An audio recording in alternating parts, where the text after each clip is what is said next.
Hey, I'd just like to welcome everyone to this podcast. It is really going to be the final of a mini series that we've been running on the Keeping It Real with Jay Sean podcast network. It's myself and Mr. Solution. We've been co-hosting a financial podcast, just sharing the information that we know with you, that we know because of you, and allowing you to participate. So today, my final piece is going to be giving resource information, follow-up information, a few guidelines so that you can research. You can contact me always, of course, 347-457-2769. If you have any questions, this is September 26, 2023. We're getting ready for the holidays and we're getting ready for tax season. And as a registered tax preparer for my clients, their friends, families, and new clients, I do run a pre-tax season special. It's pay now, so pre-tax season, prepare later, and it allows you to save a lot of money. So I average $150 for the individual tax return, $25 for each additional Schedule C, $75 for Schedule E on top of the 150.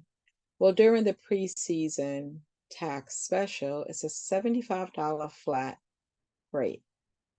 You pay $75 now, and it covers your tax preparation, including either one Schedule A if you own a home that you live in, or one Schedule C if you have a business, if you are a small business, not a corporation, not an S corp.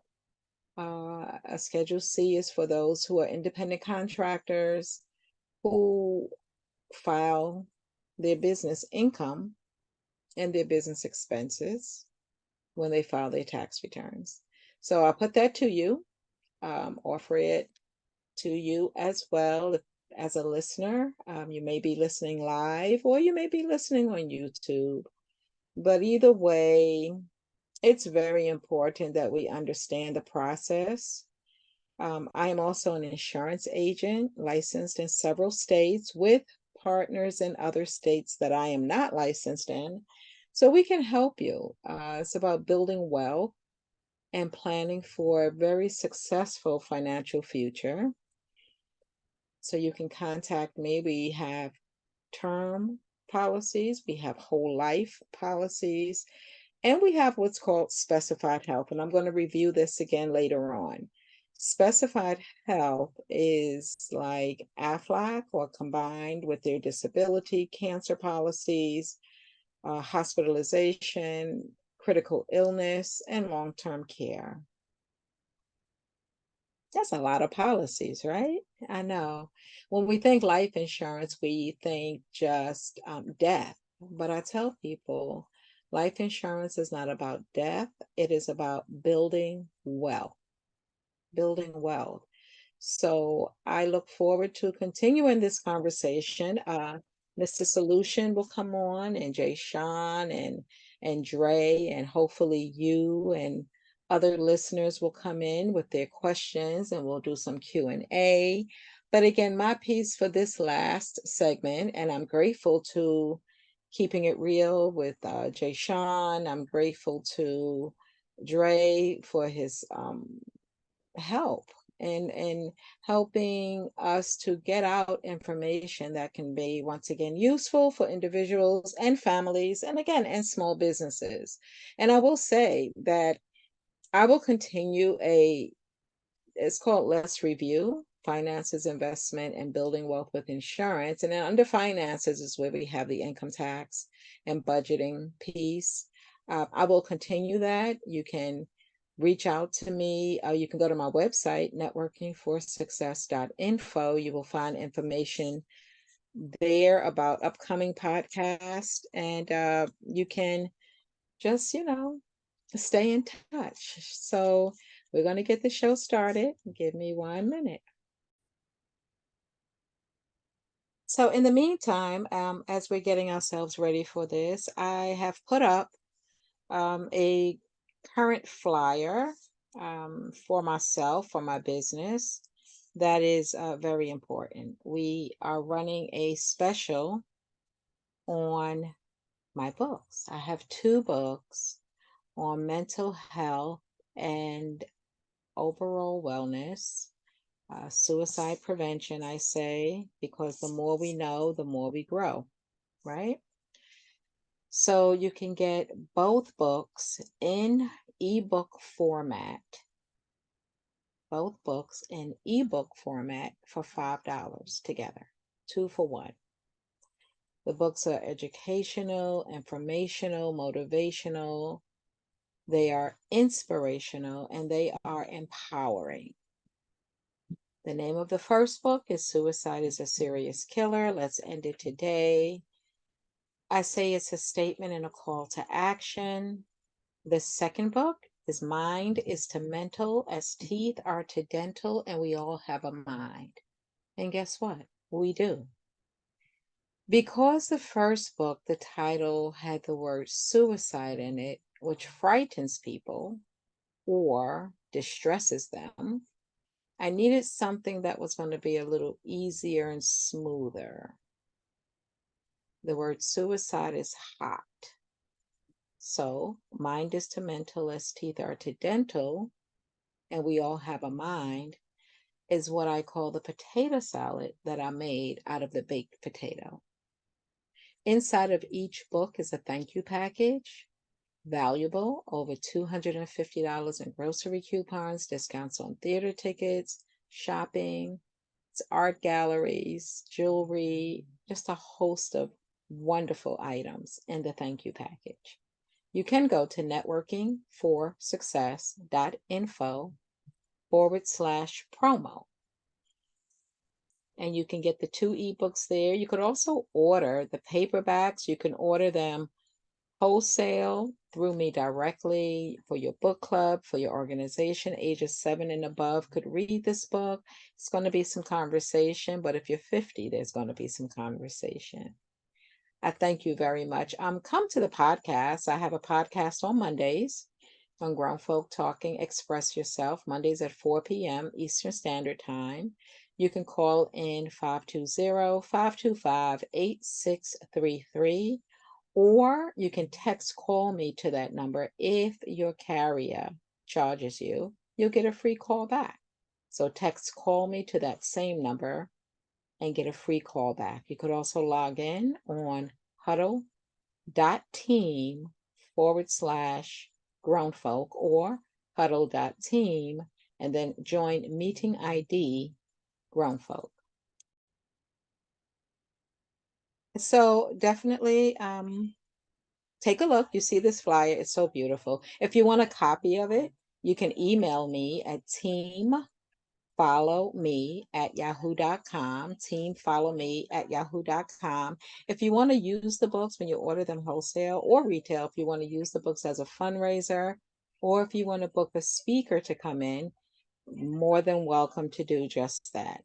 You can also check out my YouTube, depending on where you're watching this, at youtube.com / Evadyne Smith 3986. Thank you. So we're going to get started very soon. Everybody's coming on. I'm pretty excited. This is the last day again of it was to be a 6-week segment. I think it was actually 4 weeks. We got in a lot of information. You can find them on my YouTube, actually. Downloaded them and uploaded them again. So, it's great information. So I look forward to working with you. After the song, you have to start talking, okay? Thank you very much. Good evening, everyone. How are you? How are you all? No, you're not right. You're not right yet. after the song, you start live.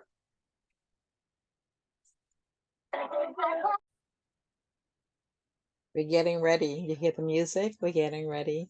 All right. So I just want you to be good, be okay. Read these books. Let's have a conversation about them. I don't speak about them all the time on my Monday podcast. That Monday podcast, Evadyne with Company Talk, worth listening to. We have many different topics, many different things that we talk about. So join us. And if you have a topic you want to bring to the show, email me, teamfollowme@yahoo.com, and let me know. Call me, 347-457-2769. Okay, we're about to get ready now. Let's go.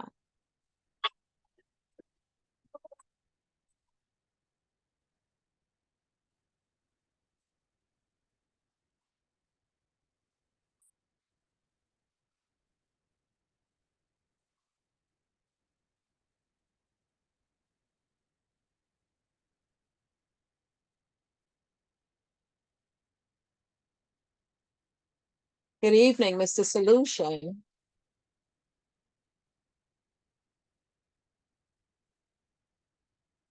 Well, good evening. How are you today?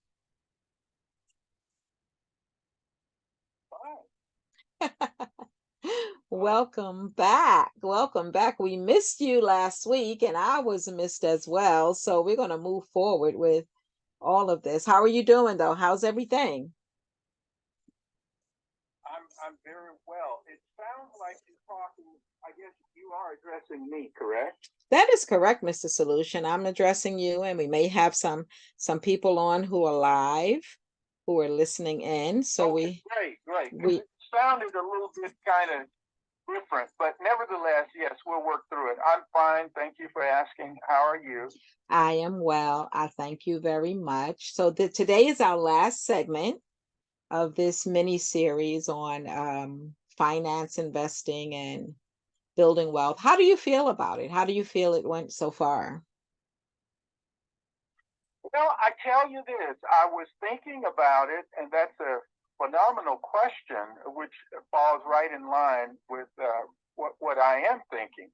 And that is, look, the acquisition and maintenance of sufficient monies is the most important thing that a person can do in life. I'm going to just lay it on the table. Look, if you look at a funnel, everything we pour into that funnel, it comes out of a small orifice. And therefore, all of your education and learning and training, all of that is supposed to be, if done properly, parlayed into the acquisition of sufficient lifestyle funds. That's what it's all about. Getting a college education. When I was in college, some people had learned to be professional students. And they would say, I'm afraid to go out there in the big, bad world. I know how to, I'm acclimated to the college environment. I'm able to get my loans or grants or whatever. And I'm comfortable here for the next, whatever amount of time. But look here, the bottom line is this. If one doesn't prioritize money, money won't prioritize you. You'll always be behind the curve. Now, today, I was planning on sharing, some of the people who have made it, like Visa and MasterCard and Capital One. I wanted to share some of that information. But I think that the people here, and I always said I wanted to speak through the adults to their children. Hopefully they would transmit this to their children, because we're in a new age. We're in an age where wages have not kept up with prices. That's why a lot of young people can't afford a home, can't nearly afford a home, and may not ever be able to afford a home, the vast majority. So this thing about finances has to be taken extremely seriously. And it's something that one is going to have to do all the time, not something that one can just do haphazardly or hit and miss. It's going to have to be on a regular basis. And I'll just wrap it up with this. I quote Robert Kiyosaki, and I like what he said, because my thought was, how much time needs to be spent regarding money and its acquisition? Well, number one, money is currency. And it's always flowing. But one of the things that he said is that he's always developing new formulae, that's formula plural, to do it better, to acquire more money at a faster rate, easier, to make it easier. So that's what his model or mind model was, is to develop new formulae. And the only way that can be done is by discussing it with other people who may have a little bit of a different angle, to help you create different angles on acquiring adequate resources. So anyway, that's just the short version of how I feel about it. I think we've done a great job. I just suggested this because I thought it was one of the most important and mature things that mature progressive people could engage in. And I would hope that more people would take it seriously, because if they don't, they're going to suffer commensurately. Thank you very much. Thank you. I have a question. Sure. When you thought about and came up with the idea to do this show, why did you choose me to co-host with you?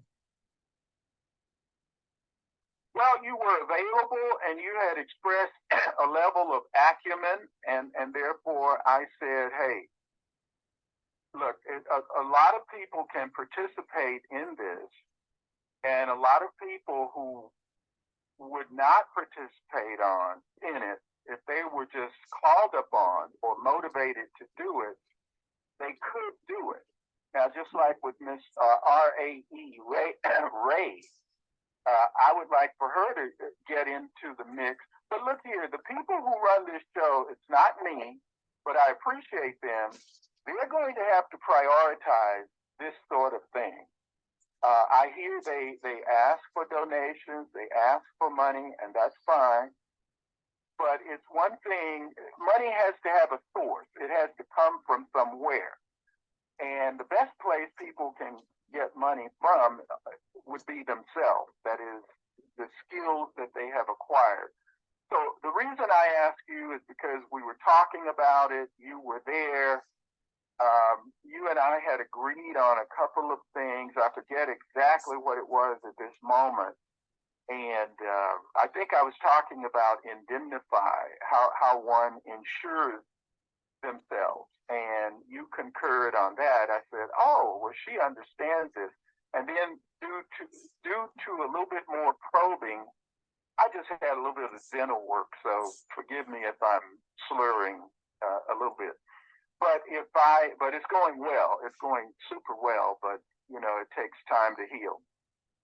So I felt like, well, hey, this lady has some skill. And then I discovered that you have more skill than I initially thought that you have. And therefore, I thought it was a good thing. But there's going to have to be a lot of this. 49% of Americans are living from their credit cards. And so there's a lot of work to be done. But that's my response. I felt that you had the background, and certainly you do, and therefore it's a task that needs to be undertaken. Thank you very much. I appreciate that. And I must give thanks to Jay Sean, of course, for accepting the challenge of bringing on a segment that many people need, but not many people want to take on. And so they need the education. If I just may pose a question back to Volley a question back to you. Why do you think they need it, but they don't want to take it on, as you just said, or words to that effect? Because people don't like going out of their comfort zone, and they believe, like there's some people who believe that the show Good Times was more real life than the Cosby Show. Some people are afraid to be wealthy because without talking about politics too much, the two parties are victimizing psychologies of people. I don't know if I said that correctly. The Democrats want needy so they could have a job. And the Republicans, they want more and they think the Democrats are needy. And this is not a color issue, it's just a party issue. So it's psychologically put into people's minds that wealthy people don't want to pay their fair share. Well, if that's psychologically implanted, then you'll never want to be a wealthy person, whether it is a conscious decision or, again, a subliminally subconscious implant. Wealthy people don't want to pay their fair share. This is what people believe. And it's a party issue, is that political party conversation back and forth, if that makes any sense. Does that make sense? Did I explain that correctly? Yeah, but my question would be sort of a fundamental question, and it would be, how is a fair share determined, and who determines that? Well, not only that, because we talk about tax avoidance versus tax evasion. Because I think that has some relevance, of course. But I guess the germane question is, or the most relevant question is, who determines what a fair share is? Well, the agenda makers determine that. However, the presentation of it, the way they wrap it up. So personally, I've always been against the luxury tax. I do not feel that because I spend more for an item, I should be charged a higher tax on that item, especially because you didn't pay the workers anymore. So people feel like luxury tax is okay. Now, of course, it's people who are not paying it. It's because of that psychology again. I try to explain it, and I'm not great at fractions, but I've always loved the least common denominator statement, and I use it like all the time. So I try to break it down simply because I believe in the flat tax, actually, that Clinton has spoke about, and I think maybe Reagan before him. I believe in the flat tax on income. If you have to pay any, the flat tax on income. Great budgeting for the government. If you know exactly what the salary roll is going to be in July for the new year, then you can budget your money as well. But okay. So I share with people, if I buy a pair of shoes for $30 and it's a 10% sales tax, my tax is going to be $3. If the next person buys a pair of shoes for $3,000 because they can afford it, then their tax is going to be 10%. That's equal. They are paying their fair share. But the psychology is that the more you make, the more we can take. And what people don't realize, that's across the board. That's across the board. Because if you're making $20,000 a year and paying income taxes on that, and then when you finally get your $14,000 after taxes approximately, and then you pay 30% of that to your rent if you happen to be living in subsidized housing, and you're paying another 20% to your daycare provider, and then when you go to the store, you're paying taxes again on the items you're purchasing. It's like, ooh, where's my portion? But nobody's figuring on that level. They're not figuring on that level. They feed into, and let me go back to the comfort zone. Why is it that people don't want to hear improving your financial situation other than working overtime? Because they don't want to step out of the box that they're in.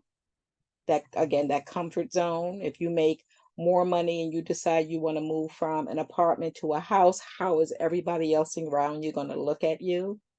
It's you need to understand, and I always share with people that picture of Adam and Eve in the garden, that's what we were supposed to be living like. Anything short of that, to me, it's hard work. It's hard work. And not hard work, but it's just hard work. That wasn't the intention. People I see. sometimes are afraid to do better because of how other people will view them, how they'll view them. Well, oh, okay, I'm sorry. Go ahead, because I wanted to comment. No, you may. I'm good. Go ahead. Yeah, and I always tell people, if one is going to be financially successful, they are going to have to break away. Sometimes they're going to have to leave their immediate group, their immediate environment where they grew up, and possibly even their state. And there's nothing wrong with a young person even leaving the country. And I'm talking about people who have it in their minds that they really want to get ahead. And some people have this instilled in them from a very early age. There's a little bit of background. But yeah, they have this instilled at a very early age. So this is not completely uncommon.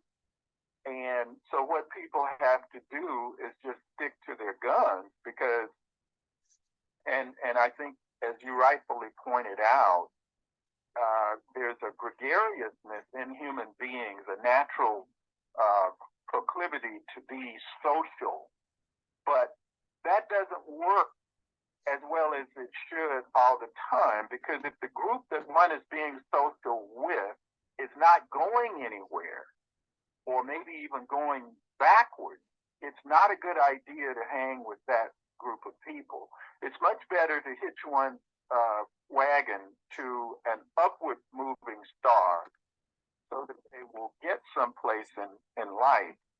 And I think, finances doesn't solve everything. I would never say that. I'm the first one to say that, because there are so many other things that have to be in place. One has to negotiate. Say, for example, just a quick example, if one wants to put a roof on their dwelling place, well, you got to get the person with the right material, the person that will show up, the person who will do it for the best price at the best quality. So there are a lot of skills that go into that. Now, true enough, having adequate finances to cover it is very important. But there are other things that I would say are almost as important, you see. So I think those things have to be discussed. And see, people discuss a lot of things. I say always throw a little bit of, look at it like water making a good soup. Water mixes well with virtually everything. It's kind of like old blood. Old blood can, I understand it can be used for any type. It's the universal match, as it were. So talking finances, and that's what I wanted to impress upon Jay Sean and others. And I noticed you are a good person to connect with because, you understood you had experience with, for example, this other communication area. I forget the name of it right now, but I think Blog Talk, I look at Blog Talk and I see the number of participants, and they're very few. So I think it's going away. And you talked about simulcasting on free, what was it? It was that the free communication freeconferencecall.com. It's pretty decent. I listened to at least one program on there. But I just think overall people have to look to be progressive. I think getting one's finances in shape. Another statistic is that not only are 49% of Americans living off their credit card, and it's a revolving debt. That means they don't pay it off at the end of the month. And if we have time, I want to share a little bit. I got a couple of advertisements from a few credit card companies, and I just look at it and kind of smile. I'll share some of that. But besides the 49% of people that are living off their revolving credit card balance, you have 2/3 of people, 66% of Americans, well, 66 and 2/3, and they say it's even higher than that are financially insecure. That is, they're living paycheck to paycheck. One missed paycheck, and they can't pay their rent. And it's terrible to get way behind on one's rent. And a lot of people are in jeopardy of being thrown out of their domiciles, Correct. kicked out. And I've seen people in Arizona, I know on the East Coast, like in North Carolina, a lot of places. This is on YouTube. They document it. They send the marshals out there or the marshal equivalent and throw a person out. And if you don't have the money to catch up immediately, you're out on the street. They set your belongings out on the curb. And they do this in a number of places. And that's very sad to see people lose their homes, especially when they have children. I mean, that compounds the problem. And it all relates back to finance. Absolutely. So if we can help a few people focus and get their finances in shape to where this will never happen to them, I think it's an overwhelming success. What do you think? I think you're absolutely correct. And as you mentioned, the unfortunate eviction rates, I just wanted to share with anyone who's listening, because it not only happens to renters, it happens to homeowners with foreclosures. So what I wanted to do today, Mr. Solution, is as it is so far our last segment, I just want to give an overview of some of the things that I've come across and that I want people to walk away with, where they can actually do their own further research, if that's okay. Sure, absolutely. Proceed. So I'm going to go backwards since we mentioned the eviction, and I'm going to start with insurance. So there are people who have insurance policies that have cash value, but they're holding on to the policy until they die because they don't realize they have it. Well, that cash value could keep you in your apartment, or that cash value could keep you in your home. Just take a loan out from it. If you're hearing this and you're facing any kind of financial crisis right now, don't worry about when you die. That's going to happen eventually, no matter what. Right now, find the resources that you have within your reach, If you are a renter, it could even be your retirement. I think you would rather retire in your apartment with a lesser overall monthly payment, which you can actually put it back in if you're still working. Take a loan out on your retirement. Stay in your place of, as Mr. Solution say, domicile. Stay in your home. Stay in your apartment. If you own a home and you've been paying your mortgage for a minute, you may have equity in that mortgage. And if you are a senior and you're the only one on that deed, there's no reason a tax lien should uproot you from your home. No reason a tax lien should uproot you. Go into that equity, pull out that equity, pull out more than you need, pay off your taxes. And if you're the only one on the deed as a senior, process a reverse mortgage. Pull out equity. You personally never have to pay that back, nor do you have to pay the mortgage anymore if you still have a mortgage. And it is a ratio of how much equity you have in, but do not become displaced when you have the value right under your hands that you may not even know you have. That you may not. And if you're listening to this and you're not the homeowner, but you know someone who's going through this, have that conversation with them. call me, 347-457-2769. Do not become displaced.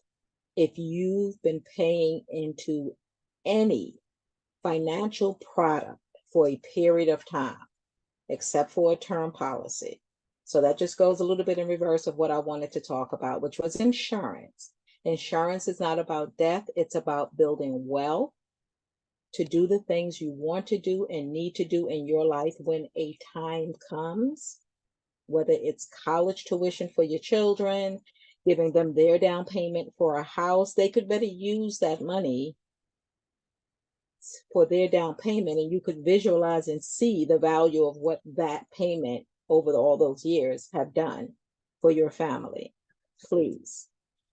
The other thing I wanted to go over, I'll start at the top. This is about finances, investment, and building wealth with insurance. I'm going to go to finances. Your income is very important, and how you use your income is more important. You can go online and download free personal budgets. You may have never created a budget a day in your life.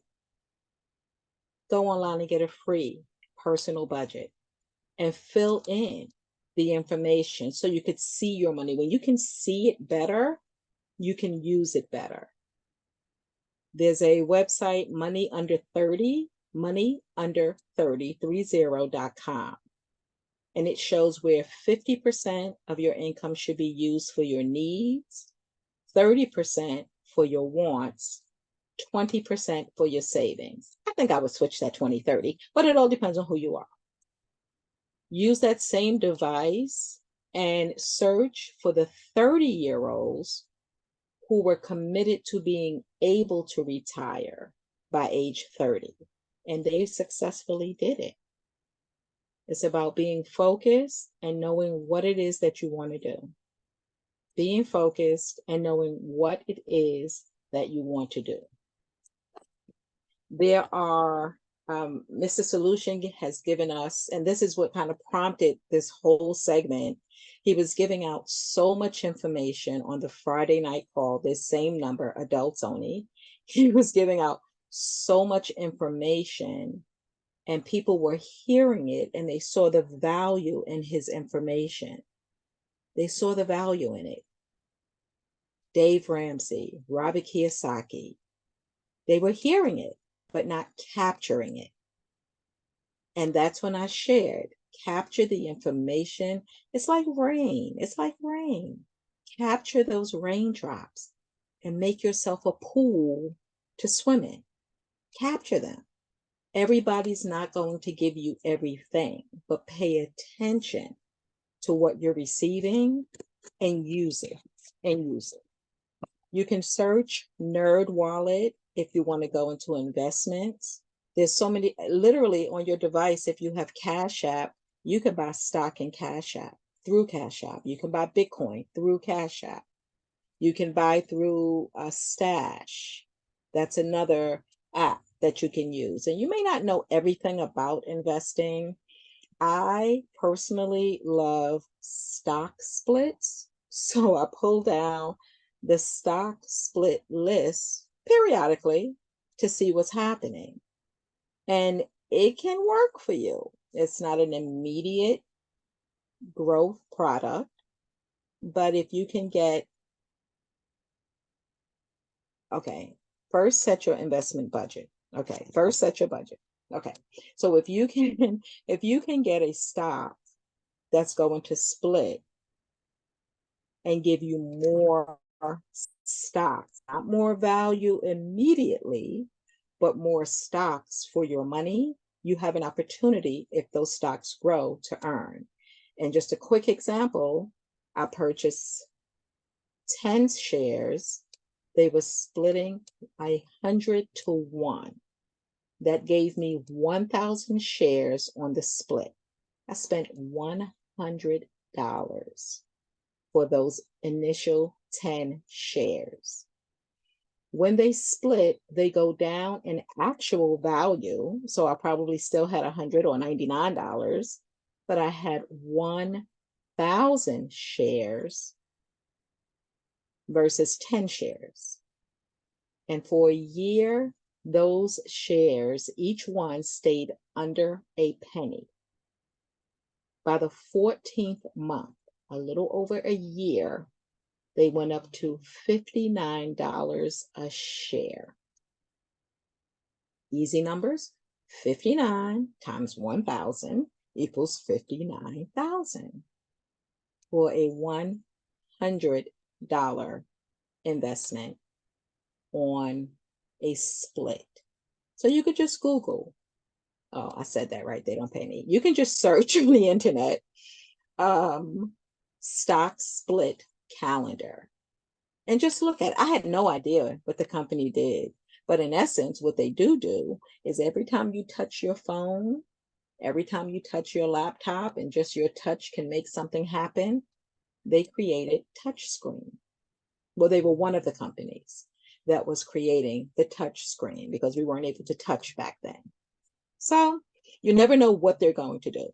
Finances also, and I'm going to stop, give me 2 seconds.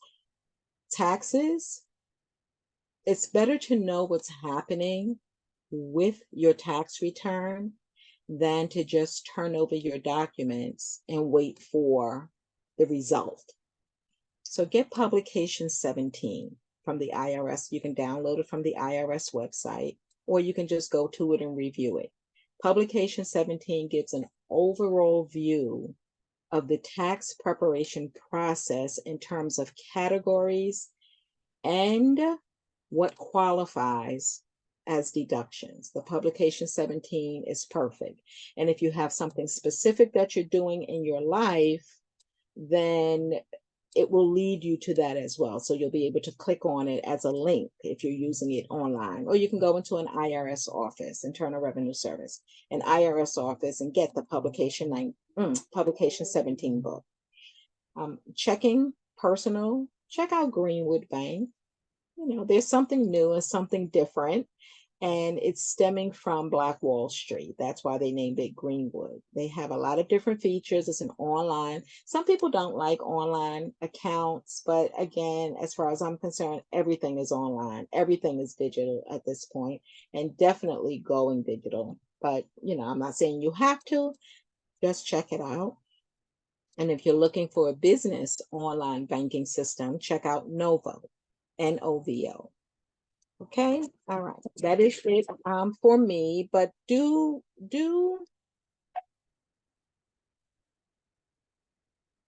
just a second. Thank you very much. Just a minute. Do your research. Use your devices. If you get an idea, well, you don't even have to type it in anymore. The system knows you have the idea. It's reading your head. But type in your idea and then see what comes up. Okay. Thank you very much. Thank you. Mr. Solution, it sounds like we have a caller.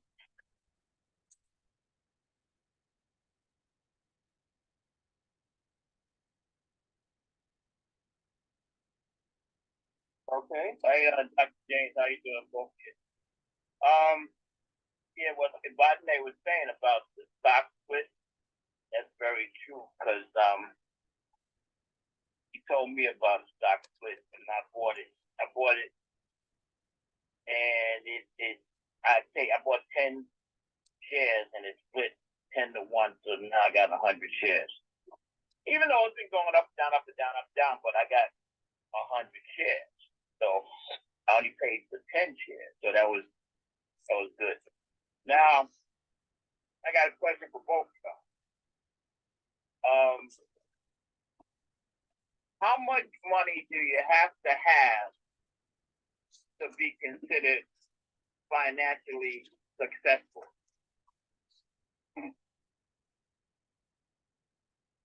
Well, first of all, let me ask you a quick question, sir. How did you get involved in stocks? Was it through your job or some other avenue? If you don't mind sharing that. I'm not very involved with stocks, but I was involved with stocks years ago. Just from knowing about stocks and watching, different programs and so forth. I wasn't necessarily too much. I've had like job pensions where, when you you choose like 401k or whatever, you can choose what you want to invest in, you know, what type of investments you want, things like that. Right. But with this particular stock, I was talking to people. I'm looking for ways to increase, you know, trying to make more money.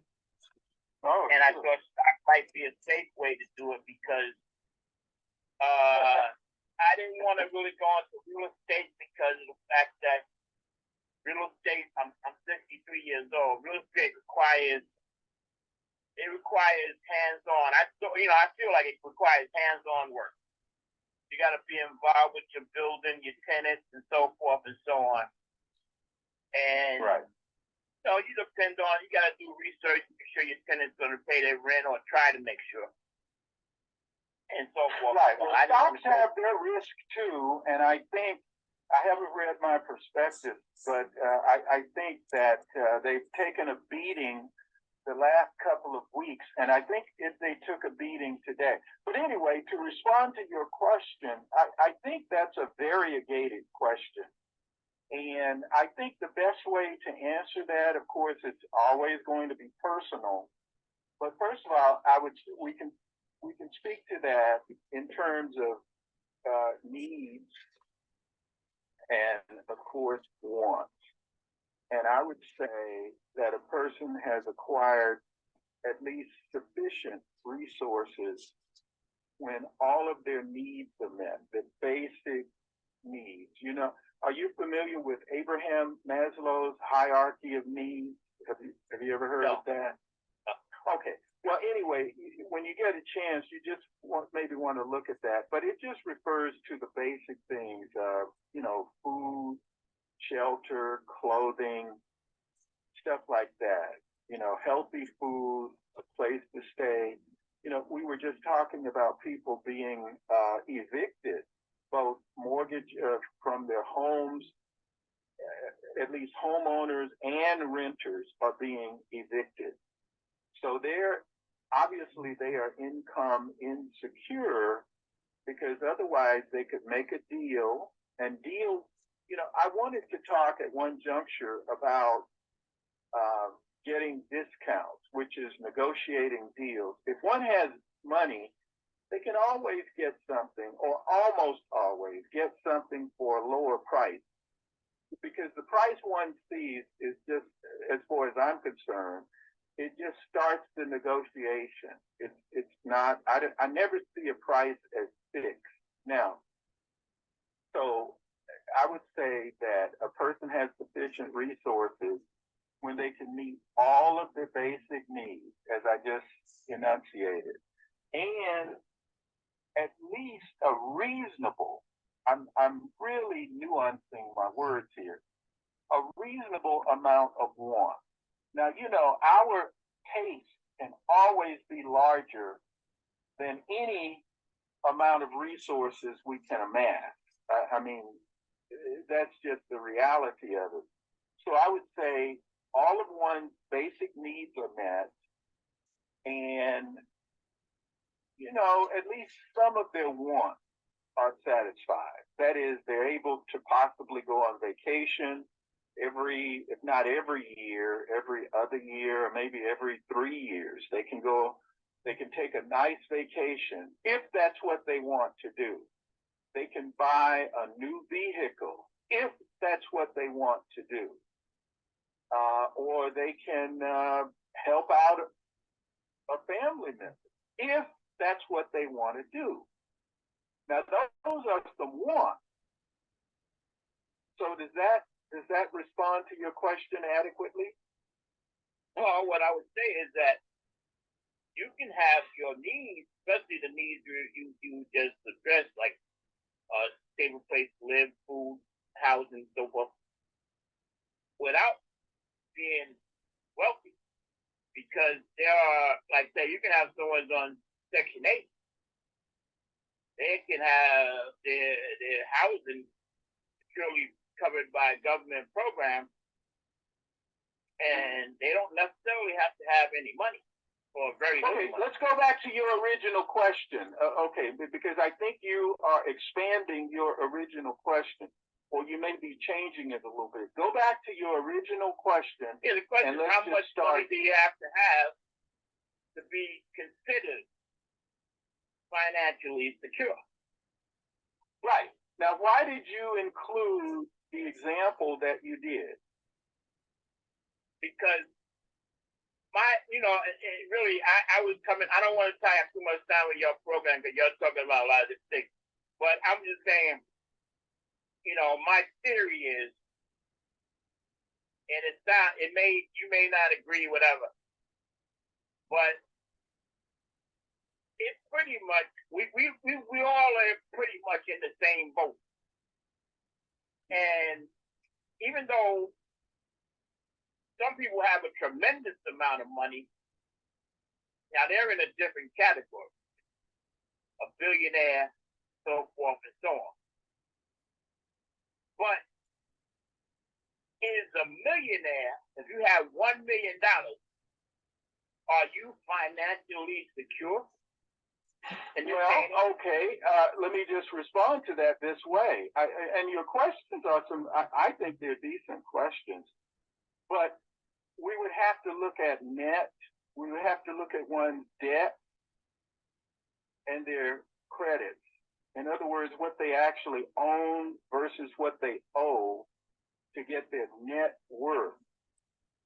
Because if a person earns $1 million and they spend $1 million, they're broke, right? Exactly. Yeah. So when you say $1 million, we need to take that in context. Like the lady, and I hope she hears about it, and I hope she's mad as a wet hen. I'm just kidding. But I hope Miss Ray hears this because she asked me, what's my credential? And I had to think about that later on. My credential that I would put forward is I have zero debt. Zero debt. Okay? Now, and I would say to her, no disrespect, can you meet that criteria? Most people can't. And so I think that becomes very, very crucial in making the assessment that you are asking. Mm-hmm. What is one debt to asset ratio, right? Or asset to debt ratio? Yeah, I understand. And I want to talk about, but the bottom line is, to me, let me just finish this and say this. The example that you gave would not be a good example of the question that you asked for this reason. Because a person who's living in a subsidized setting, by definition, doesn't have adequate resources. That's why they need to be subsidized. Do you agree with that? Well, according to the government, in order for them to be eligible for the program, no, they don't have adequate resources. Okay, but rather than super nuancing something, okay, let me just say this for clarity's sake.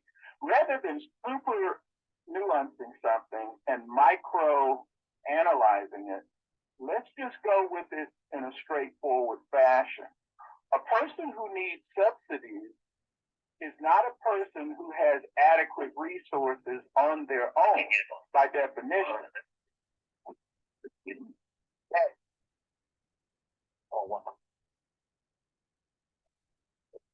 Mr. Solution? I'll turn it over. The phone went down. Mr. Evadyne, you may jump in if you care to. Thank you very much. So, how much money does a person have to have in order to be considered wealthy? How much money does a person have to have in order to be considered financially stable? Two different questions in my head. Wealthy is above and beyond your need in my head. Financially stable is being able to maintain yourself and your family, to be able to maintain your standard of living without loss. So I agree, the debt to income ratio is very important because you can have somebody who has $1 million in the bank, but still has a mortgage of $450,000 or 600,000. So they are still paying not only the mortgage, but the interest on top of that. So if one zeroed out the other, yes, they would have changed, but then that depends on whatever else they have outstanding. If they have student loans, if they have other people that they're taking care of, all of that would factor in to their stability, their comfortability, and the decision to become wealthy. And then you have people who have a lot of wealth, they have a lot of money, and I call it liquid funds. I was at an event and it was a lot of retired seniors, which was great. And they have, the majority of them have their Social Security, their pensions, this money, I call it liquid funds, coming in every month. They can sit in the casino on the 3rd because they know on the 1st it's coming again. But they also had a lot of retirement products, a lot of CDs and annuities that they acquired throughout their work life, money that they will never spend. I mean, they would have to literally throw it up and fly in it in order to get rid of it. They'll never touch it. And with them, just like you said, Mr. Solution, I said, why don't you take those products and spread them out to your children and your grandchildren and your great grandchildren, because you're not going to outlive that money. Something's going to happen to it in the end, but I always see that it's more beneficial to spread that wealth while you're breathing rather than hoping someone's going to do it when you pass. So, and what was their response? What was their response to that? Some of them, they were shaking, they were nodding in agreement. You know, I wasn't sitting down with them like as a financial consultant, but I was speaking to a group, and I could see where, you know, the sparkle in their eye was glittering. I want to say this also, Mr. Solution, and Dr. James, Jay Sean, and Dre. I'm looking at the time. We're going to be finishing this very shortly. I am right now recording this on Zoom. If you want to continue the conversation, you could call me and we can continue the conversation. It's a lot of information that we really, really need to get out. And if not, I'm going to continue it anyway, you know, when we finish this call. But there's a lot of information people need to get on a small scale and on a large scale. My tax partners and I, we had decided to already do financial literacy. So, Mr. Solution, when you came up with that idea, first I was shocked, like, where did he get that from? But I had to think about it. And I believe you made the offer on Jay Sean's show maybe 3 times before I responded. And I had to let the universe direct me. And the universe said, people need this information. And together we could make that happen, is why I accepted the challenge. So we are going to do a complete financial literacy and wealth building event ongoing. I'm going to host it, but I need visual. I need visual with it because we want to show people. Some people need to see.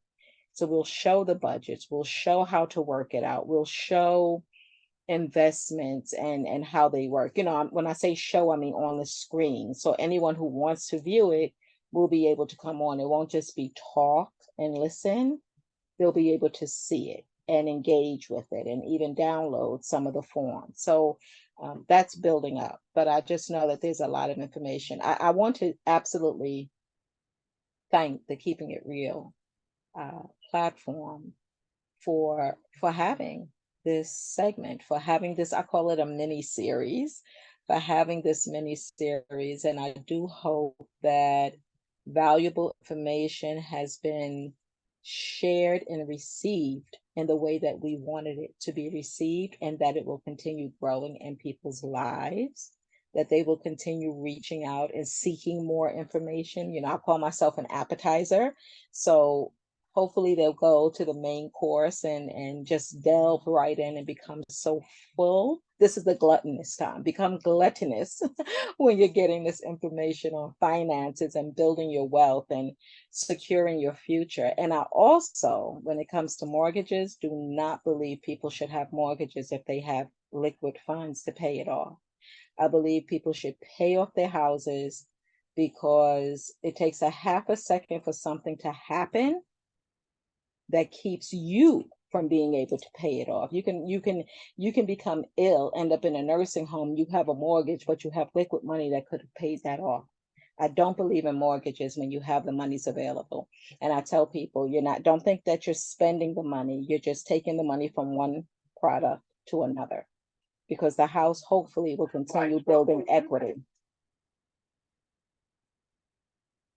Go ahead. So you concur with the admonition I gave, is that one should exit debt as soon as possible, because that will ensure that your resources go to you. See, debt, the person who has debt is always contributing to someone else's financial security. And so the three areas that I major in, and I'm always looking to share in these three areas because I know they are the most important, and that is finances, and not necessarily in this order: finances, health, and relationships. Those are the three areas that I say form a person's middle. I mean, you've seen people exist as paraplegics and quadriplegics, but you've never seen a person missing their middle, right? You got to have that to sustain existence. Yeah, chakra. It's the energy factor. It's the energy factory. So, these subjects will never grow old. It's just how we finesse them and how we promote them that will make the difference. But finances actually impacts all of those areas. It is amazing how important one's finances are. And I appreciate your, explaining the psychology, especially with people who are afraid to get started. And I concur with that. I have noted that myself in discussing this particular issue, that people they prioritize other things that should be subordinate, but they've made that thing a priority. And so it hurts them over a lifetime. So yeah, finances, relationships, and of course, health. Health is obviously a reflection of one's finances. I just bought the other day, I bought a lot of stuff. I'm putting it up now. Actually, I'm organizing it, believe it or not, by date. And so I wanted to talk about, I'll just give you this quick excerpt. I wanted to talk about credit cards. I believe that's very important. MasterCard and Visa are going to raise their rates, and they're going to raise the rates on merchants, which will come at a person like me. Credit card companies consider people like myself deadbeats because we pay off our credit card at the end of the billing cycle. So credit cards, food preparation, getting non-perishable food stuff, and central banks. I wanted to discuss that a little bit. And of course, money itself. So that was my little outline there. Even I wanted to deal with shrinkflation. It kind of pisses me off when I get something that should be 16 ounces and it's 14 ounces, but I'm paying more than I did for the 16 ounces. Who's getting screwed here? But so shrinkflation is real, and it's something we have to deal with. So a lot of this makes me mad, but I transmute it into energy to just go out and be more successful. Go ahead. Thank you. It's so interesting. I remember you said you should not pay full price for everything or anything. And I have a software protection on my computer. And when they charged me, I was like, wait, ho.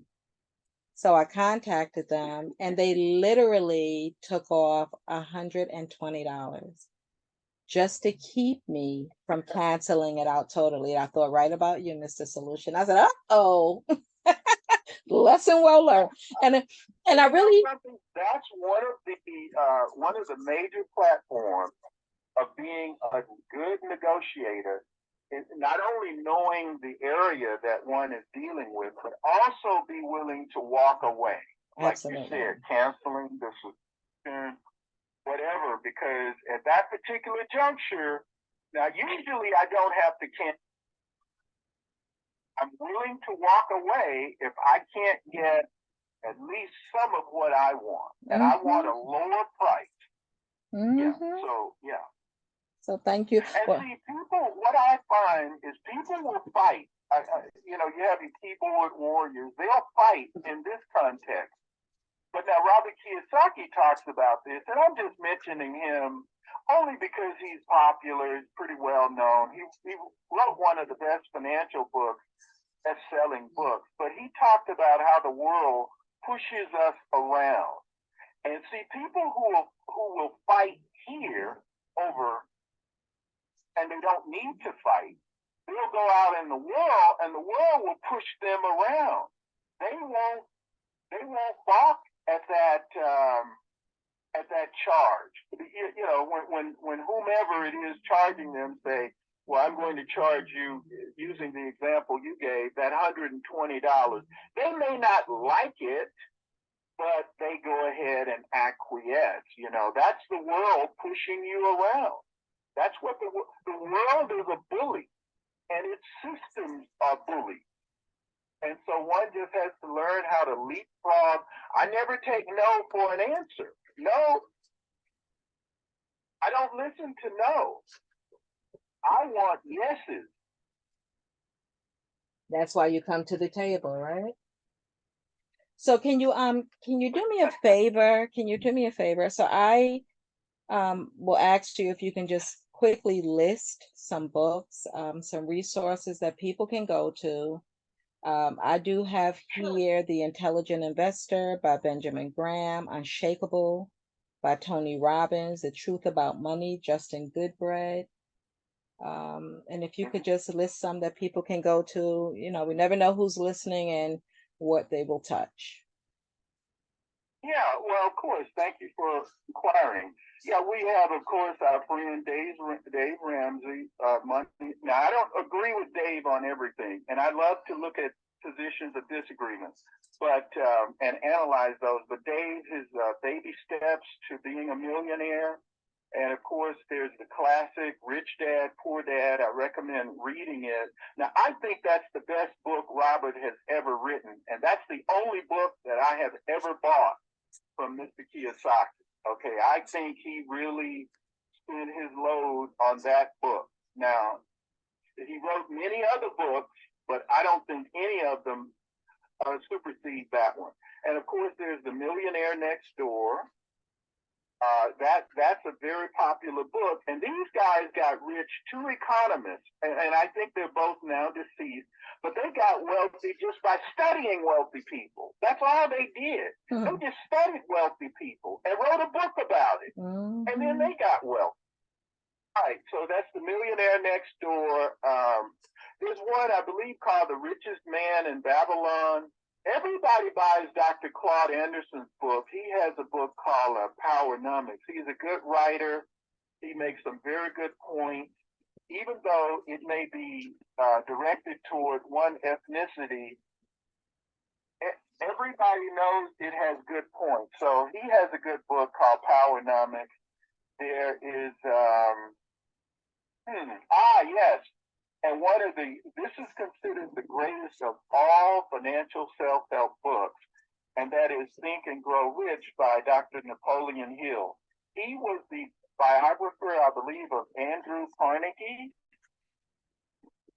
the great steel guy. And it was very philanthropic of him to want to explain to people how to get wealthy. Now, that book was written back in 1934.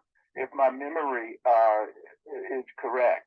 And the other thing is, if one gets any one of these books, the bibliography will give you recommendations on other books or similar books. So I think I've mentioned about 4 or 5 so far. Is that correct? That's about 5 or 6, but yes, I appreciate that. And just for a good read, not speaking of race, but racing to it, thank you. We have Success Runs in Our Race. by George Fraser. That's an excellent piece of work overall. So it looks like we've run out of time. Did anyone else have any questions or comments? Well, it's been a good conversation, and I would say, even though this segment is over, I would consider it a success. I don't have to be part of it. I would love to sit in the bleachers and watch it, but if I'm asked to come out and, play a few innings, I will. But I would say other people need to pick up the ball and carry it. What do you think? I feel that people will do what they're most comfortable with, and that's how we are where we are today. I thank you so much. Thank you for being a co-host with me. I appreciate you having me. I appreciate you welcoming me, Mr. Solution. There you go. I'm going to encourage people to do what makes them uncomfortable if it's good. Go ahead. Oh, okay. That's right. That's right. Step out. You know what I say? We are not supposed to be in a box. I have never seen a pregnant woman with a square shaped belly. So the box isn't meant for us. It's meant for control. Step out of the box, step out of your comfort zone. Do not put yourself in debt, but start thinking about not only your future, but the financial future of your heirs. Generational wealth starts with you. I thank you very much. Thank you again. Well, thank you. God bless. And I guess I'll see you on another show. But this mini series concludes today, correct? The 26th of September. That is correct. And it has been a great summer fall pleasure. Absolutely. Absolutely. Okay. God bless. And I'll see you on another show. Bye-bye now. Bye-bye.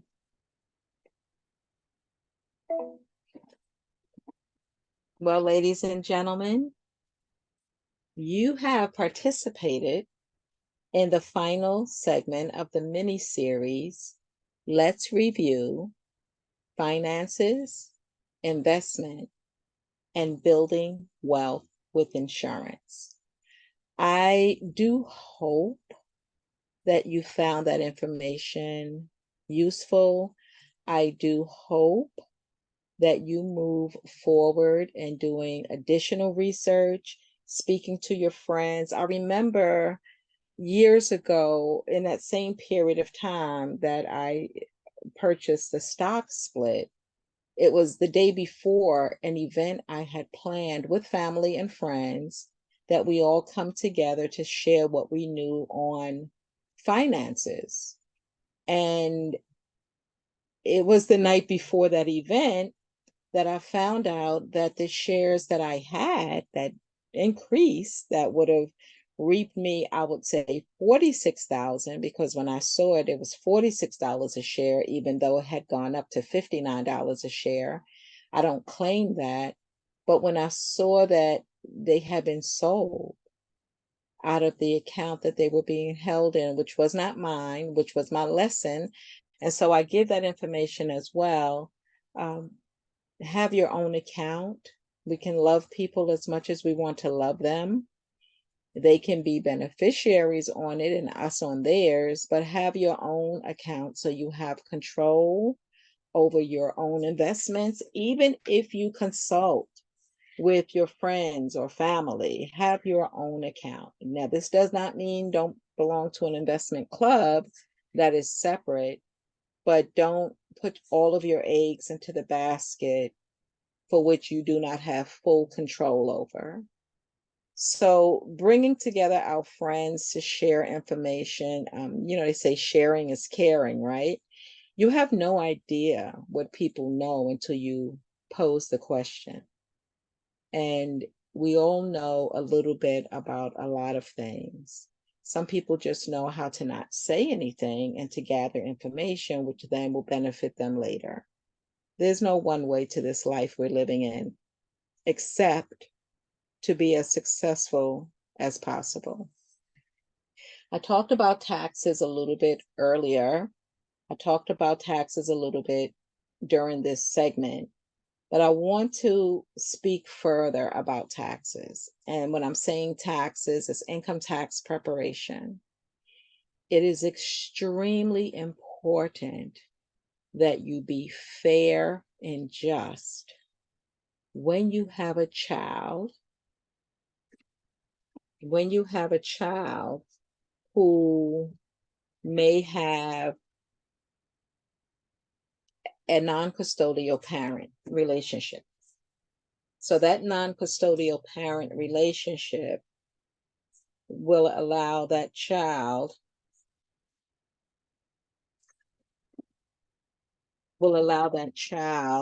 to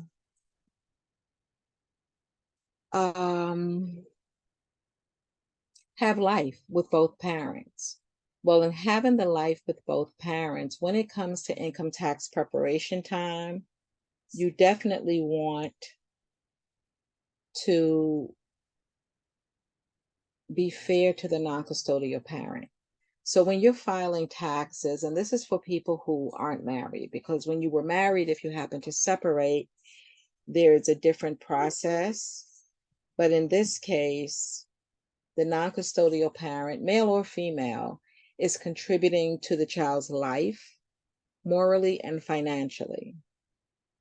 When you're filing taxes, the custodial parent, if you're going to claim the child, then if it is your only child, you do not have to file head of household and claim the child.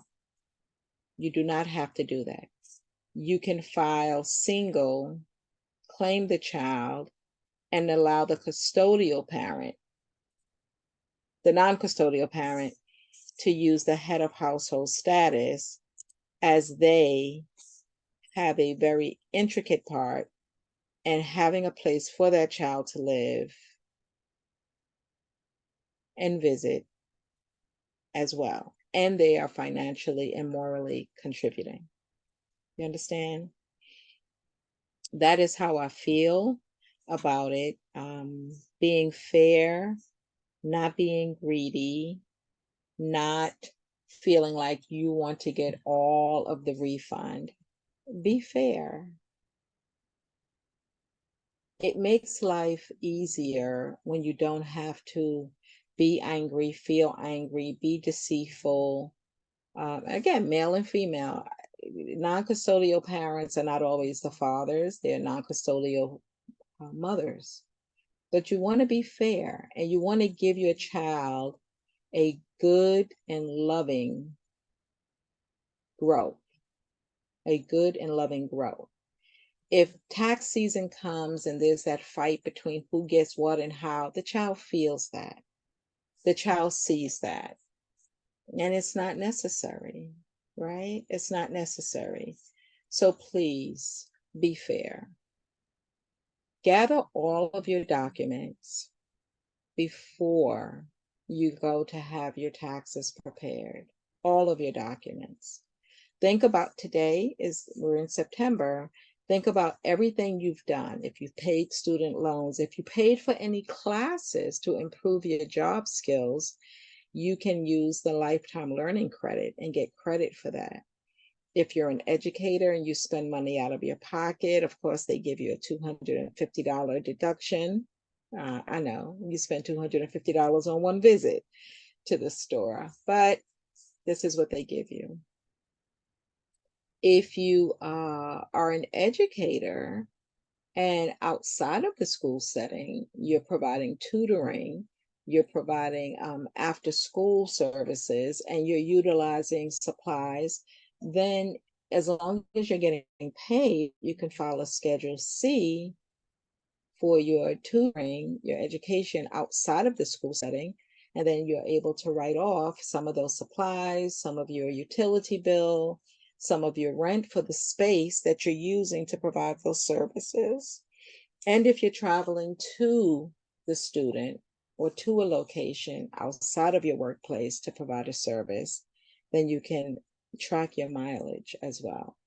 And this goes for any business for which you are actively engaged and earning income. There can be expenses associated with those. You can go to my YouTube again, youtube.com/EvadyneS 3986. It is at the bottom of this flyer. I call it my business page now. Very interesting stories. You can go there and you can, there we go. You can go there and you can see the video on preparing for tax season. It was 2023. That was this year. Preparing for tax season 2023. Now we're going into tax season 2024. And once again, the tax special, it's a $75 flat fee. I'll extend it to October 15th for you who are listening, just in case. Extend it to you, your family, your friends. Yes, it's about generating business, but I do good business. And I take pride in the fact that I educate as well as prepare. And I've been doing this now privately since 2009, not very long, since 2009. And it's rewarding to me. It's rewarding to me to help individuals. And as you see, it's not about money. In comparison to what other preparers are charging for the services that they are rendering. And no disrespect to them, we're all different. But please be kind and be fair. Be naturally kind and fair with no regrets. The one thing I ask you to do is to not let anyone else claim your children who are not taking care of your children and who your children are not living with, because when their social security numbers are listed on other people's tax returns, if you aren't able to claim them yourself, then the government might be providing you with assistance. And if that's the case, when your taxes are filed and you're not claiming them, or when the other person's taxes are filed and they are claiming them, then the government can say, well, we're subsidizing your rent, as they mentioned earlier today. We're subsidizing your rent for that child to live in your home. But we received information with that child's social that that child lived with someone else that year. You may have some questions to answer. Does that make sense? You understand? Don't let other people claim your children. If you are earning income, not through payroll, but doing work on the side, doing your business on the side, whether it's Avon or Tupperware or doing hair or childcare, file your own tax return. As a sole proprietor, as a small business, keep a log of the income that you generate. If you're doing daycare, not only are you going to keep that log so that you can report that income and file your taxes, but you're also going to give a letter to the parent so that they can now get the child tax credit. Nope, the child dependent care credit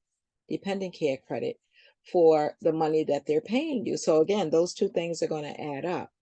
Your social is going to say you made $6,000 as an example, and your 2 or 3 or 4 clients, when they file for the child care dependent credit, your social is going to be attached to that. So those things will equal. It's just numbers, and it's matching in the background and the data in the system.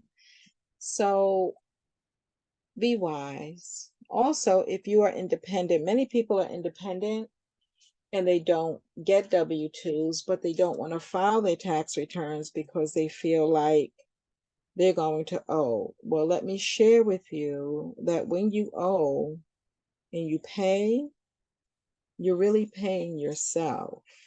You're paying yourself because part of what you're paying to the federal government, not the state, but to the federal government, is your self-employment taxes. You're depositing into your Social Security.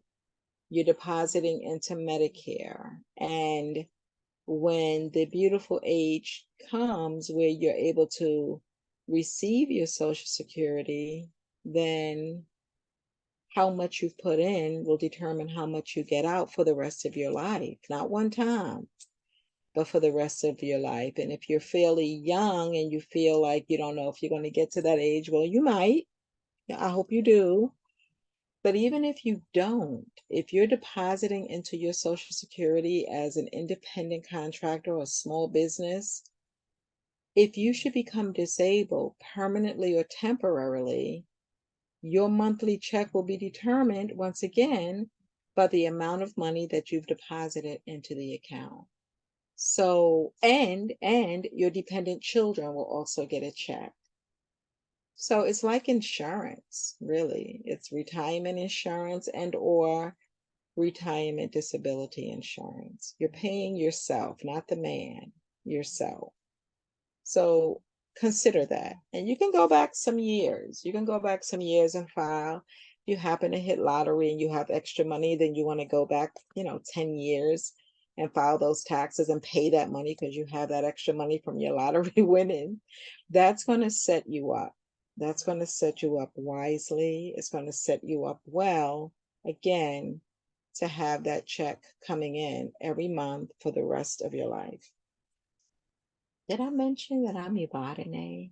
I'm Evadyne Smith, and you are listening to the final segment of Let's Review Finance, Investing, and Building Wealth with Insurance. It was a mini series on the Keeping It Real podcast network with Jay Sean.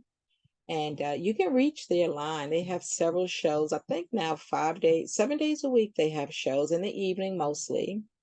And you can reach them on Blog Talk Radio, Keeping It Real with Jay Sean. No G at the end of Keeping It Real. Or you can call in 563 999 3718. You can call in and listen to this show, join the show. If you want to ask a question, press 1. And that will put you in the host key and they'll call on you as you heard the doorbell ring, right? So we hear the doorbell ring on this end, but you press 1. That's that signal. I appreciate you listening. Again, for your life insurance needs, please give me a call, term life or whole life. And for your specified health insurance needs, give me a call. Specified health is Aflac. That's the one I use. That's the one I sell. And they have cancer, heart attack, stroke, sudden cardiac arrest, end-stage kidney failure, hospitalization, disability, which has to go through your job. If you're a small business, you have at least 3 employees, then we can come in and write the disability. We can come in and write the hospital. But on the outside, you can get the cancer policy and the accident policies as well. Aflac is very affordable, and so it's valuable. And again, life insurance is not about death, it's about building wealth. Please go on to my website, NetworkingForSuccess.info, and purchase the 2 ebooks for $5. Pick a chapter, read any chapter. The books are excellent. Motivation, inspiration, education, empowering, educational, and a wonderful thank you gift. So I thank you. If this has been helpful and you would like to make a contribution to all of the efforts, you may do it via PayPal through Team Follow Me at yahoo.com. You could go to the website where you can purchase the books and it will lead you to PayPal. So you can purchase the books, you can up your donation, you can up your appreciation by just increasing the number of books, and then you can pay through there. You get a wonderful, in the book is a wonderful thank you package. And both of the books are wonderful thank you packages. You could CashApp $EvadyneS. Evadyne, EvadyneS. Just do what you do while I do what I do. Networking for Success is the name of my business. So again, NetworkingForSuccess.info /promo or NetworkingForSuccess.info. Look at everything that's there. Click on the promo for the books, financial strategies. Just take a look around. Welcome to my office. I thank you so very much for being here. Really, it's been a pleasure, and we will meet again. Come to my podcast on Mondays on huddle.team, meeting ID grownfolk, or you can call in at 520-525-8633.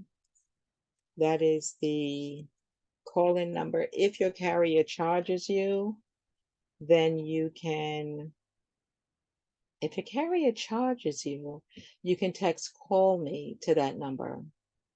And when you text call me to that number, you will get a free call back. And I say free based on your data plan. Okay? I thank you very much for everything. Thank you for coming. Come again. It's been an absolute pleasure. I thank Mr. Solution for suggesting that I co-host with him. I think we did a great job on this mini series of Let's Review.